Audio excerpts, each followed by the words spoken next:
এই রাজু, আমি বের হচ্ছি, কাজগুলো ঠিক মতো করিস। আপনার অফিসে যাবেন না, আপনি কাম করেন, নিজের ভিতরে কোথাও।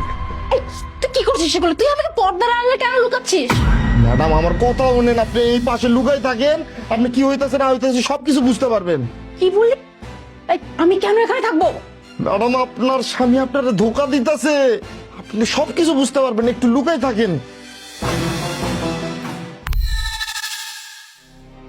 কিরে তোর ম্যাডাম বেরোইছে? স্যার ম্যাডাম তো অনেকক্ষণ আগে বের হয়ে গেছে, এতক্ষণ হয়তো অফিসে চলে গেছে। যাক, আর কাজ কর, যা বাইরে গিয়ে একটু চেক করায়।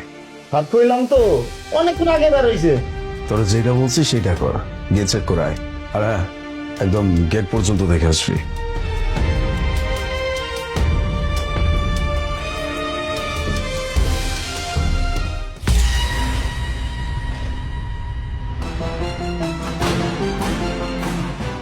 হ্যাঁ বেব, কোথায়?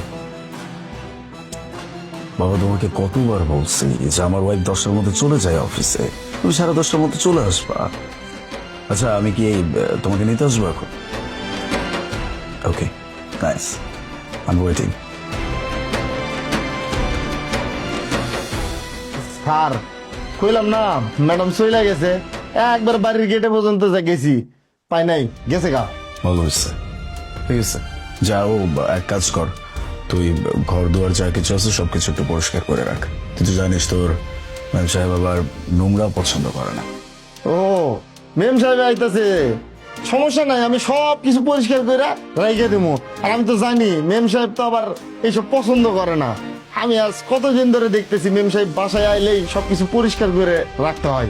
স্যার কইতেছিলাম কি, আপনি তো কইছিলেন যে এই যে আপনার গার্লফ্রেন্ড না কি মেম সাহেব বাসায় আয়, আমি এটি যদি আমার বড় মেম সাহেবরে যদি না কই, আপনি নাকি আমার বেতন বাড়াই দিবেন, তো বেতন তো বাড়াইলেন না এতক্ষণ। সব বুঝে কোপ মেরা দিছস না? যাই হোক, দিতে চাইছি দিন, কোনো সমস্যা নাই, কিন্তু আপাতত আমি দিতে পারবো না, কারণ আমার কাছে কোনো প্রপার্টি নাই। সমস্ত প্রপার্টি আগে নিচে নামে কইরা নিই, তারপরে দেখাচ্ছি। যা। আচ্ছা স্যার, আমি আমার কাম করি গিয়া।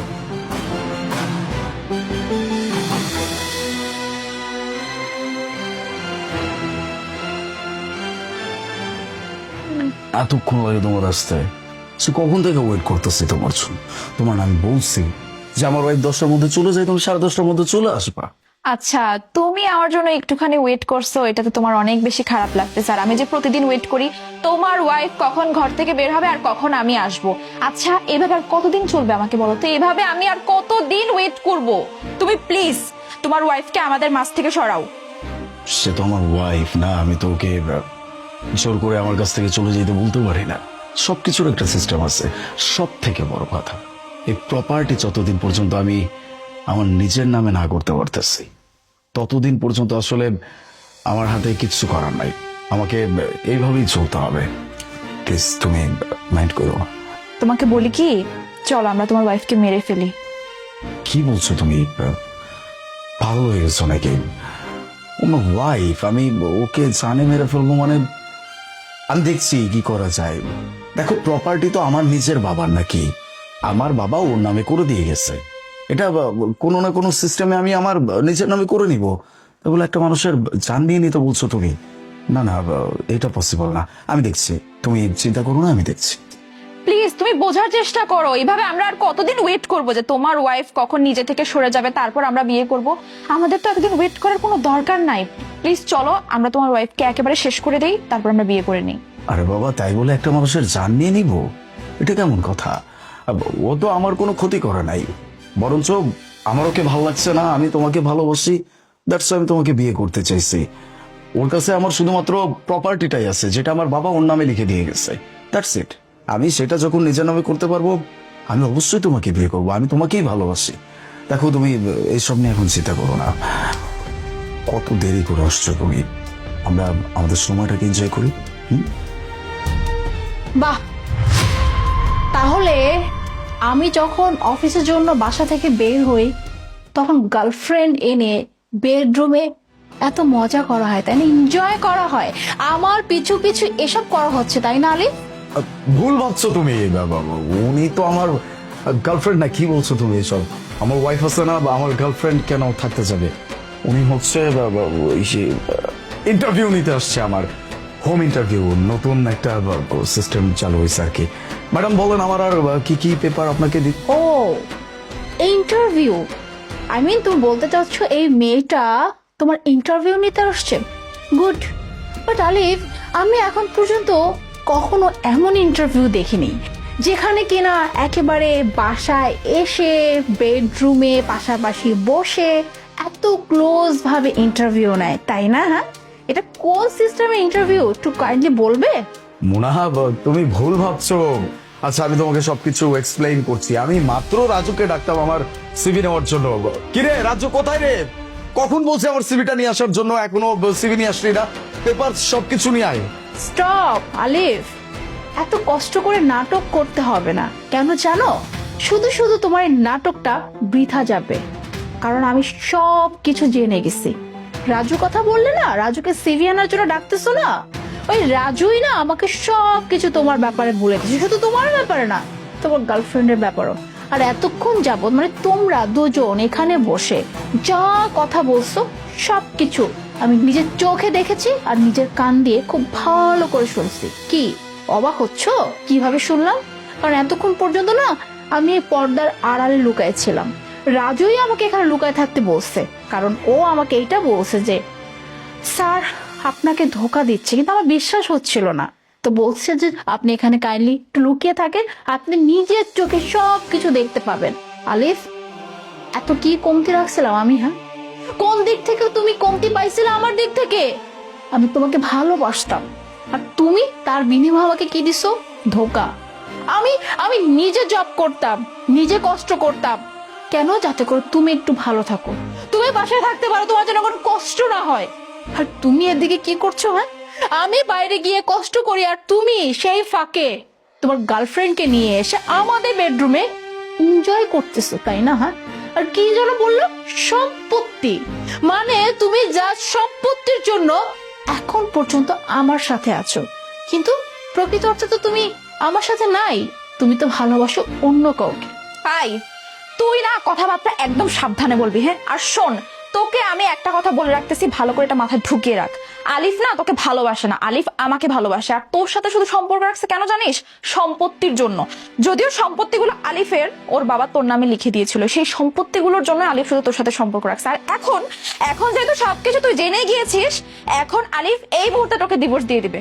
আলিফ, তুমি এখনই ওকে ডিভোর্স দিবে, আমরা এখনই বিয়ে করব। ভালোবাসা? হ্যাঁ, তুমি বলতে চাচ্ছ যে ভালোবাসা মানে এই ছেলেটা তোমাকে ভালোবাসে?